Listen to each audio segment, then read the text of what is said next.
안녕하세요. 신화로 읽는 심리학 4강을 시작하겠습니다. 28쪽입니다.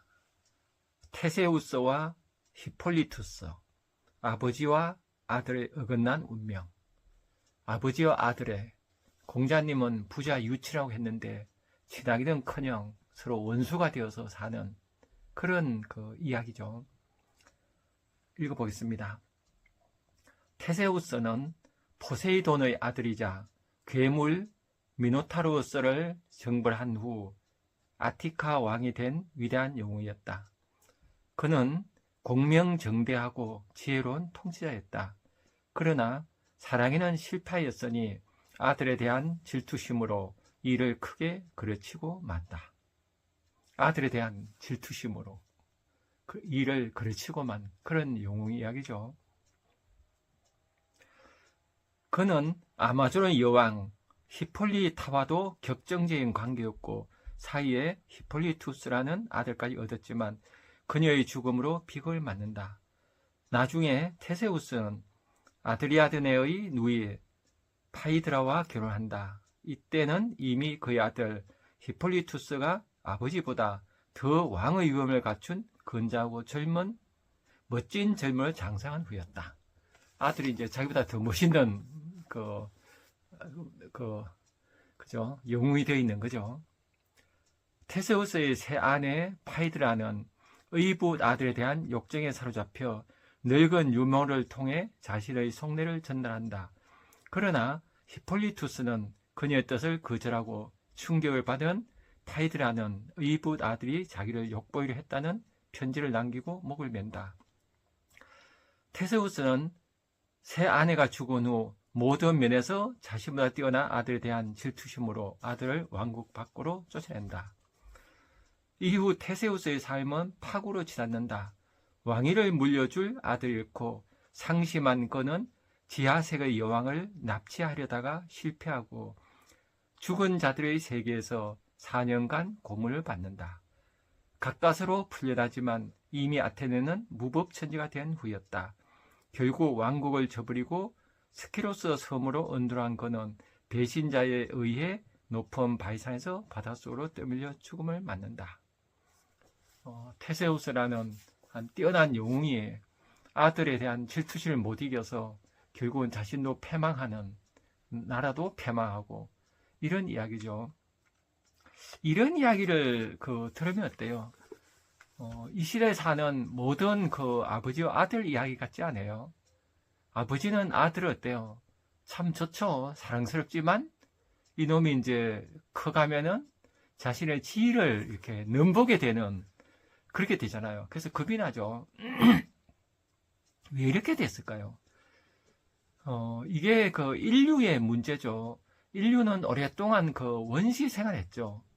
그래서 철기 문명 이전까지 철기 시대부터 보면 되겠죠. 철기 시대 이전까지는 신화 시대잖아요. 그때는 원시 생활했죠. 특히 철기 이전에 청동기 이전에 석기 시대, 석기 시대 이전에 구석기 시대는 주로 모계사이였다 그러잖아요. 그래서 아버지와 아들의 문제가 별로 없었어요, 그 당시는. 그래서 하나의 부족이 하나의 가족이고, 그래서 아버지는 특정한 아버지가 있는 게 아니죠. 그런데 이제 농업혁명 한 10,000년 전이라 그러죠. 8,000년, 10,000년 전에 농업혁명이 일어나면서 어떻게 돼요?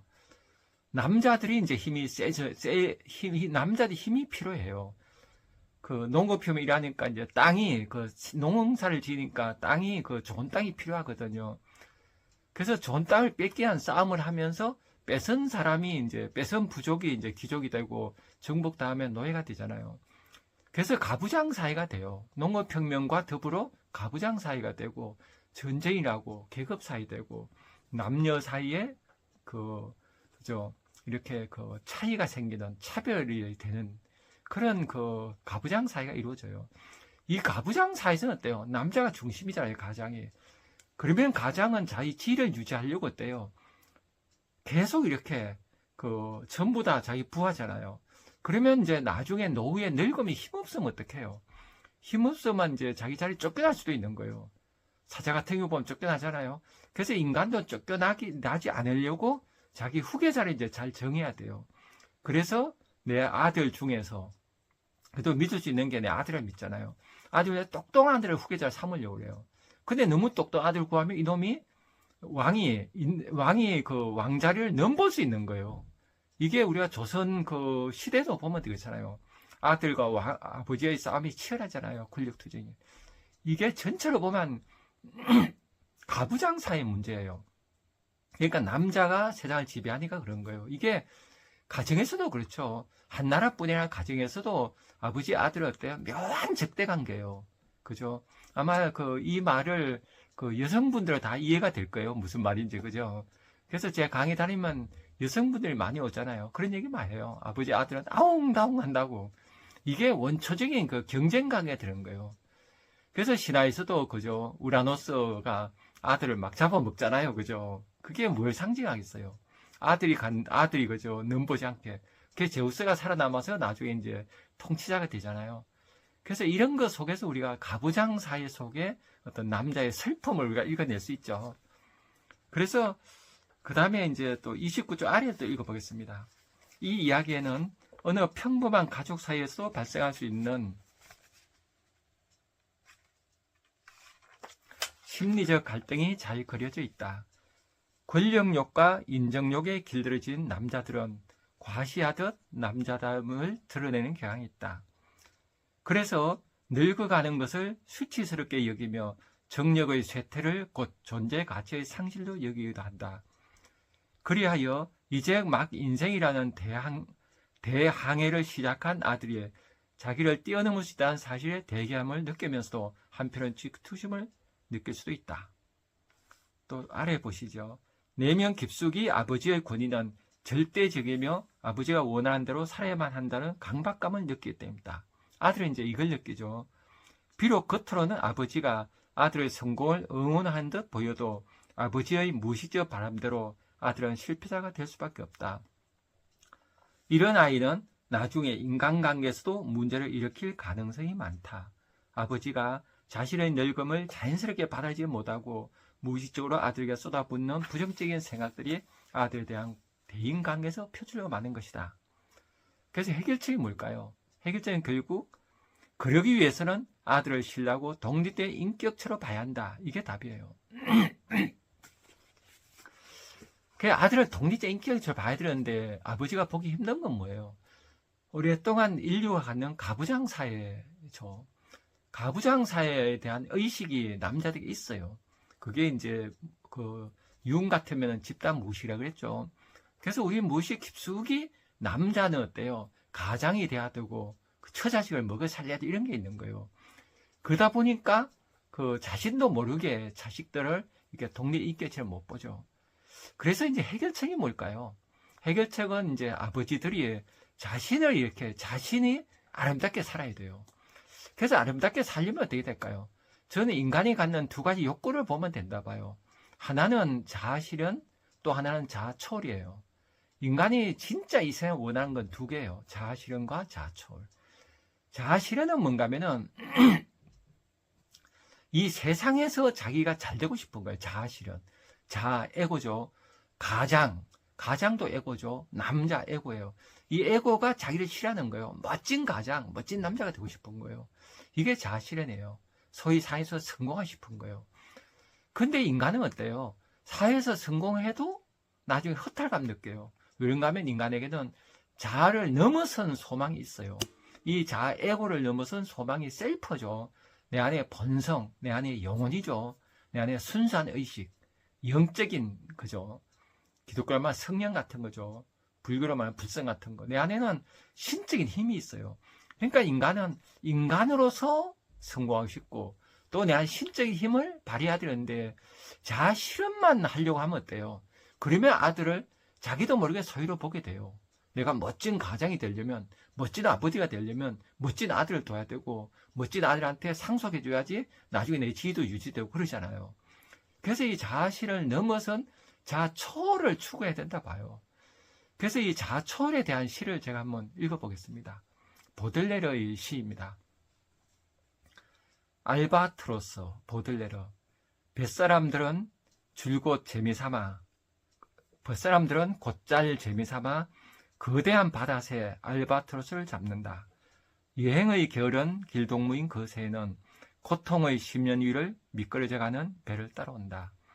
뱃사람들이 그 새들을 마루바닥에 내려놓자마자 이 창공의 임금들은 서투르고 부끄러워 가엾게도 커다란 하얀 날개를 마치 노처럼 옆으로 질질 끌고 만다. 이 날개 달린 여행자는 얼마나 어설프고 기운이 없는지, 전에는 겉으로 멋지던 그가 얼마나 우스꽝스럽다고 보기 흉한지, 어떤 사람은 담뱃대를 가지고 부리를 놀려대고 어떤 사람은 절뚝이며 날아다니던 불구자를 흉내낸다. 시인은 구름자의 왕자를 닮았구나. 폭풍우를 드나들며 포수를 비웃던 그가 야유의 한가운데 지상에 유배되어 거대한 날개와 걷는 것을 방해하는구나. 그죠? 그래서 보들레르가 살던 시대가 언제예요? 그 프랑스 19세기에 그 자본주의가 산업사회가 막 일어나서 자본주의가 꽃을 피울 때죠. 이럴 때 보들레르는 뭘 본 거예요? 악의 꽃을 본 거죠. 이 물질 문명의 꽃이 필 때 그 악이 꽃피는 걸 본 거예요. 그 악이란 게 뭘까요? 보들레르가 보는 악은 저는 인간의 외소함이라 봐요. 인간이 자본주의가 되면서 이제 편하게 살 수 있게 된 거예요. 옛날에는 편하게 못 살거든요. 농사 짓던 사회는 내가 항상 긴장해야 돼요. 잠잘 때도 긴장해야 되죠. 옆집 사람하고 사이가 좋아야 되죠. 옆집 사람을 안위를 걱정해야 돼요. 내가 같이 농사 지어야 되니까. 그래서 항상 긴장하고 살았어요, 인간이. 근데 현대 이제 자본주의가 되면 물질문이 발전하면 어때요? 이 물질을 쓰면서 안락하게 살 수 있게 됐어요. 그죠? 내가 사람들 안 만나고 내 혼자 방콕에도 살 수 있는 그런 물질몸이 되잖아요. 이렇게 되면서 인간이 향락을 누리게 되고 더 이상 꿈을 꾸지 않는 인간. 이걸 니체는 최후의 인간이라고 그러죠. 더 이상 그 생명의 의지가 없는 더 나갈 진보하지 않으려는 인간이죠. 근데 이제 이 보들레 시는 알바트로스를 본 거죠. 하늘에 날아다니는 큰 새를 본 거죠. 이거를 이제 인간의 니처럼만 초인이죠. 이거를 보들레는 시인이라고 본 거죠. 시인은 어때요? 지상에 있는 삶을 넘어서서 꿈꾸는 사람이에요. 더 나은 삶을. 그래서 시인이 알바트로스예요. 근데 우리 사회는 어때요? 그런 사람을 비웃잖아요. 야, 모난돌이 정 맞는다. 뭐 너만 잘났냐? 이렇게 해서 평범하게 만들어요. 그래서 평범함이 모든 사람의 특성이 되는 그저 낮은 하향 평준화가 이루어지는 사회가 우리 사회의 이 현대 인류 문명의 큰 모습이거든요.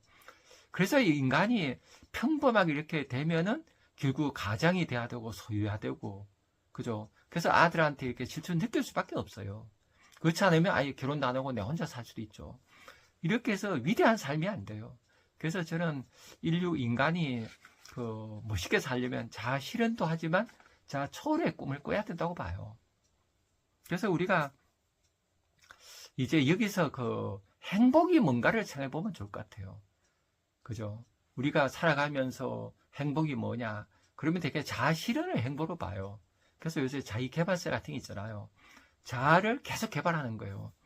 그래야 자아 개발을 한다고 해서 인간은 행복하지 않아요. 계속 목마르죠. 자아는 더 나은 자아를 꿈꾸니까요. 에고는 항상 욕심덩어리예요. 그래서 인간이 행복하려면 저는 인간의 본성, 알바트로스 시인이 꿈꾸는 거를 느껴야 된다 봐요. 그래서 인간의 마음 구조를 보면요. 인간에 이제 에고가 있죠. 에고는 자아 의식이에요. 우리가 아는 마음이 에고고, 우리 모르는 마음이 무의식이 있잖아요. 큰 무의식. 이 안에 이제 영혼이 있고, 셀프, 순수한 의식, 본성, 불성, 이런 게 있는 거예요. 소크라테스 같으면 로고스가 있죠. 이런 위대한 힘이 우리 안에 있어요. 그러면 언제 행복할까요? 에고는 행복할 수 없어요. 쾌락을 누리지만은 행복은 내 안에 있는 본성이 깨어날 때예요. 본성이 깨어나면 인간은 어때요? 한순간 자아초월이 되죠. 그래서 우리가 행복이란 거는 저 멀리 있는 게 아니죠. 저 멀리 찾아갈 것만 되돌아왔다는 이런 시도 있잖아요. 푸스의 시에 있죠. 행복을 찾아 멀리 갔더니만 파랑새. 그거는 지금 당장에 있는 거예요. 그러니까 우리는 행복은 먼 훗날 있는 게 아니라 당장에 할 수 있는 거예요. 저는 이 당장 할 수 있는 말을 아는 게, 저는 이제 요가하고 명상을 하거든요. 그래서 오랫동안 저는 배웠다가 이제 아프고 나서 그걸 하게 됐어요. 그래서 요가를 하면은 그 순간 어때요? 명상 상태에 들어가요. 물론 이제 잘 들어가기 힘들죠. 그래 잘 될 때도 있고 못 될 때도 있는데, 그 명상 상태에 들어가면 어때요? 그때는 부족함이 없는 상태가 돼요.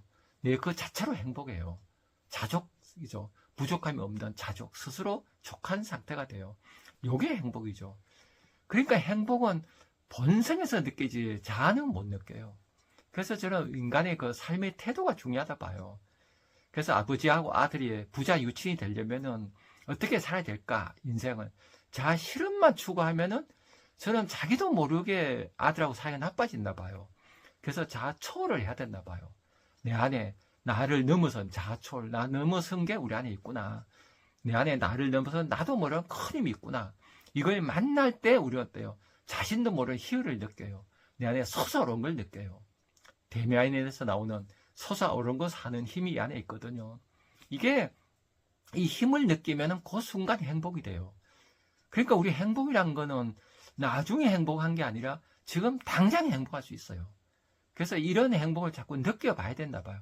느끼면서 이렇게 살아가야지 우리가 어때요? 그 자아, 나라는 에고를 넘어설 수 있어요. 에고는 계속 욕심 덩어리라 자식을 봐도 어때요? 내 분실을 보게 돼요. 그래서 어디 가서 자식 자랑하는 거, 그죠? 나이 들면 자식 자랑하고 싶잖아요, 그죠? 아, 우리 아들이 뭐 어떻게 그 하고 싶은데 이건 자아예요. 그러나 그렇게 한다고 행복하지 않잖아요. 그래서 자아 초월을 꿈꿔야 된다 봐요. 그래서 테세우스가 영웅인데 자아 실현은 성공했지만은 자아 초월까지는 못 간 것 같아요. 그래서 좋은 아버지 못 되고 결국은 비극이 되는 그런 이야기입니다. 예. 그러면 또 다음 시간에 뵙도록 하겠습니다. 감사합니다.